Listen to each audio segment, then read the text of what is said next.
त्रिदलं त्रिगुणाकारं त्रिनेत्रं च त्रियायुधं त्रिजन्म पापसंहारम् एकबिल्वं शिवार्पणम् त्रिशाखैः बिल्वपत्रैश्च अच्छिद्रैः कोमलैः शुभैः तव पूजां करिष्यामि एकबिल्वं शिवार्पणम् कोटिकन्या महादानं तिलपर्वतकोटयः काञ्चनं शैलदानेन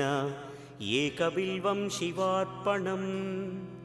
काशीक्षेत्रनिवासं च कालभैरवदर्शनं प्रयागे माधवं दृष्ट्वा